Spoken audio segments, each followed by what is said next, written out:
A couple years ago, I was in Star at some people's house, and they're having a kind of a social party. Very, very nice people. But to be honest, I'm not an extreme introvert, so I'm not really good in social situations. So, I just did my thing of getting a vodka. And I was standing there minding my own vodka, and this woman who I tangentially knew, she wasn't from this parish, but very sweet woman. And she comes up to me and she says, "I know you." And she says, "You're a jockey, aren't you?" And just a little bit, I'm a little sensitive, defensive about my height because like my dad was 6'3", my nephew's 6'3", I'm the runt of the family. So I'm already a little defensive about it. And a jockey, I often get confused for a professional athlete, but really, a jockey. So I was standing there, I was like, what? And I wasn't dressed in a cleric, but I did have a tumbler in my hand, and that's kind of a sign of being a priest. So just a little mistaken identity. I thought this is funny, but we had Vacation Bible School a couple of weeks ago, and every day you get somebody who dresses up as a saint, and they tell the saint's life to the kids. And one woman in my staff, she's coming to Mass on Friday, and she sees this nun who's actually dressed up in a habit of a nun, and she thinks it's somebody dressed up as one of the saints, and she thinks it's Luna Gratzinger. And so she comes up behind the nun, and just meaning to joke, she kind of tugs on her veil. And she turns around and says, of course, not Luna, it's this woman, and she just thinks it's one of the parents. And so she says, "Nice outfit." So afterwards I said, no, Patty, that was a nun. You harassed a nun. So, the habit kind of gives it away. But just a little case of mistaken identity again. So, you always have a little bit of proof of who you are, right? That's my only point. You should have some sort of proof of who you are. Well, that idea of giving proof is what the readings are about.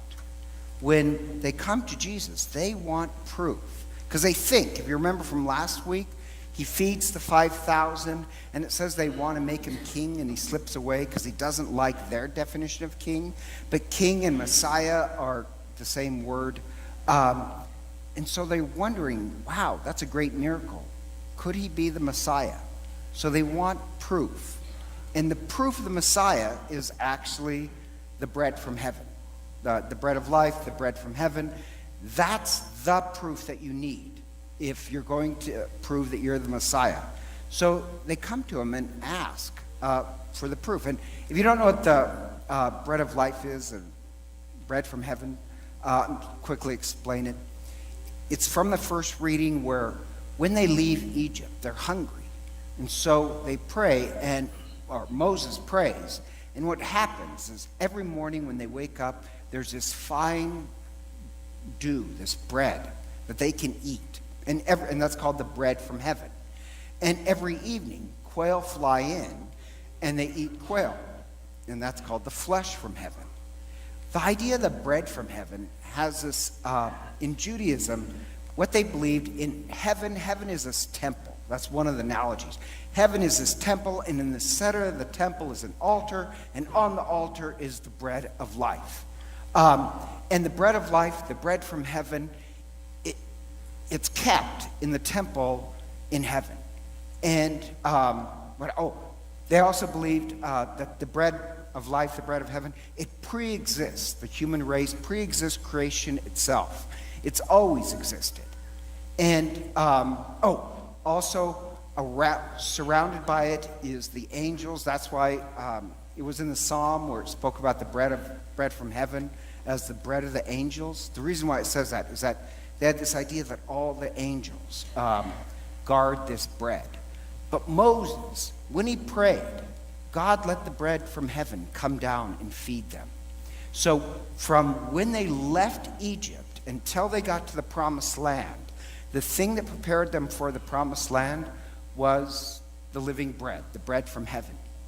And the prophecy is that when the Messiah comes, the Messiah will be a new Moses and do everything that Moses did, but greater. Moses freed them from slavery. The Messiah will free them. Moses led them on an exodus. He'll lead them on a new exodus. Moses gave them the Passover. He'll give them a new Passover. Moses led the people to the promised land. The Messiah will lead people to the new promised land. And the same way Moses prayed from bread from heaven, the big proof that you are the Messiah is that when you pray, you can make the bread from heaven come down forever. That God will feed his people forever. Not just that time period, but forever. So, a little background. So, the people come to Jesus because he's done this great miracle. They find him. And what they really say is, do the sign. Not in English, you kind of miss it. They're not asking him, do a bunch of miracles. They're asking for a very specific, singular, do the sign. That's actually what they ask. You know, what sign can you do? And they're talking about the manna. Manna, bread from heaven, living bread, all the same. And they're not just asking for a miracle, because Jesus has done a lot of miracles. Like if I was Jesus being snarky, I would have said, what do you want? I just fed 5,000 out of nothing. Or before that, he raised somebody from the dead. He healed somebody's blindness. He healed somebody's deafness. He's done a lot of miracles. But the proof of who you are as Messiah is you can pray and make the living bread come down.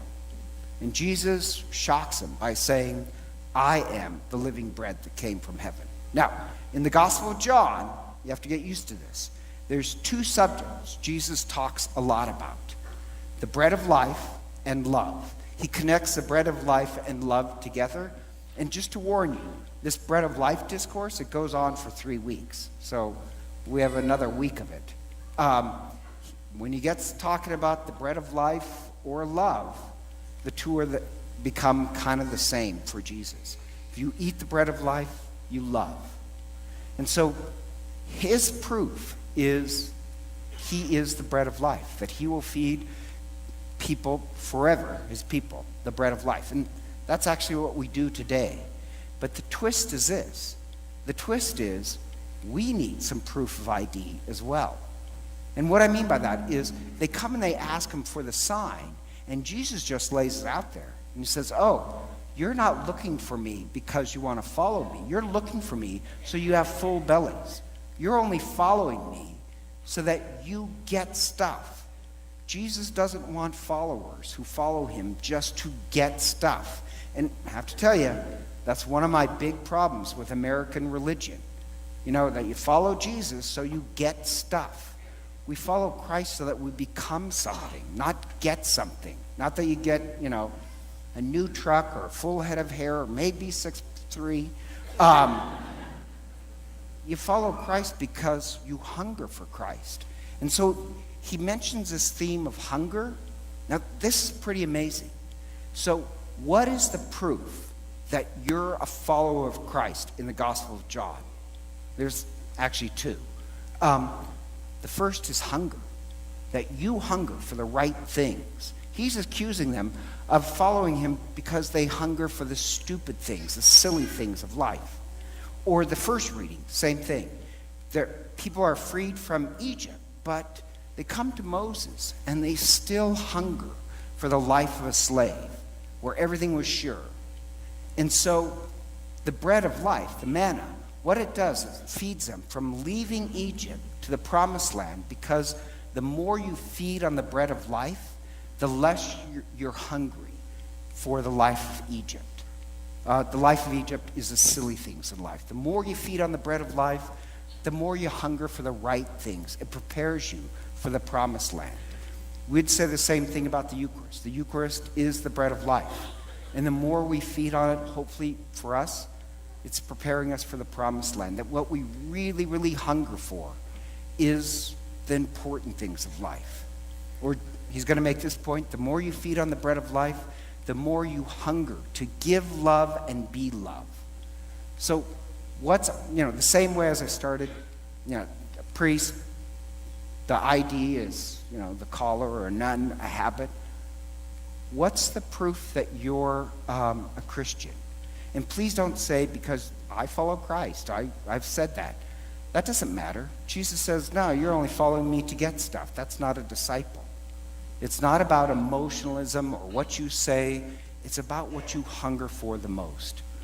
And so, really, the prayer this morning for us who feed on the bread from heaven is that the Eucharist will change our hearts, that we'll hunger for the really important things of life and become love itself.